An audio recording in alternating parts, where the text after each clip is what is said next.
Hello, it's Dan at Caffe Culture 2024 and I'm at the Lost Sheep coffee stand. How are we doing? Very good, thank you, very good, yeah. Good, yeah. How are we finding the show? Been a really good show, some great conversations and won a cheeky little award yesterday, so very happy. But Lost Sheep coffee, where does that name come from? So, as I say, we actually started in 2012. Yeah. And it was born from the founder, myself, used to have the 9 till 5. It was more like an 8 till 8 actually, to be honest with you. I used to commute to and from work. Yeah.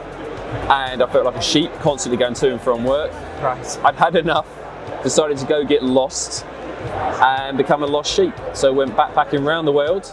Okay. And discovered Aussie style coffee in Melbourne. Absolutely fell in love with it. Back then, the coffee scene wasn't what it is now. Yeah. And in 2012, we started Lost Sheep Coffee, and the rest is history. Yeah, good. So we announced yesterday that Lost Sheep Coffee won in the World Coffee Innovation Awards 2024.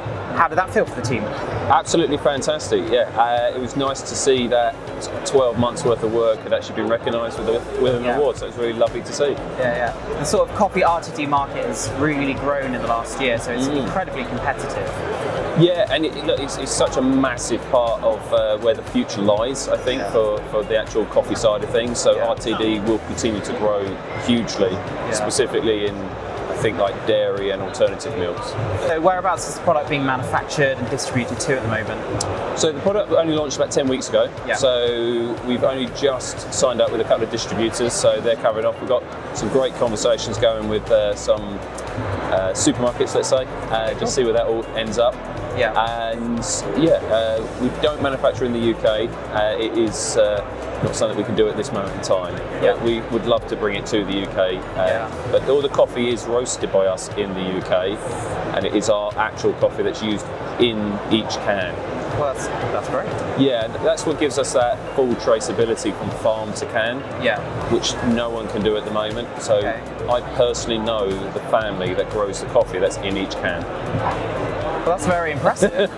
Yeah. I was just about to say, your marketing really does stand out. The branding, the bright colours, but also backing it up with the factual information, I guess, of the sustainability and the supply chain as well.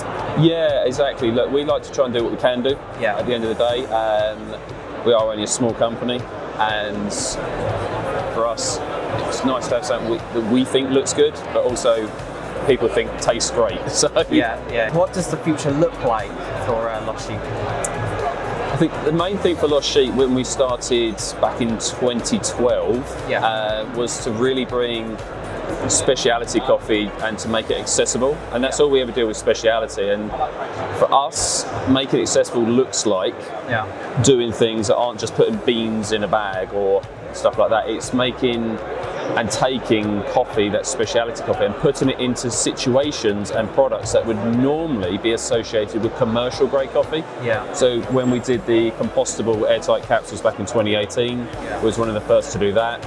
We're one of the very first and are the first to have fully traceable speciality in canned dairy milk products. And it's just something that we will continue to move forward with. There's some ideas and some MPD, some stuff we've got in the pipeline, but we shall see. Yeah, we just want to make it fun, easygoing. Yeah. We're trying to try and remove that snobbery and elitism that sometimes is traditionally associated with our industry. Yeah. And we just want to keep making it, breaking them barriers down, basically. Incredible. Well, thank you so much for joining me, and I look forward to seeing where Lost Sheep goes in the future. Thanks a lot. Cheers. Thank you.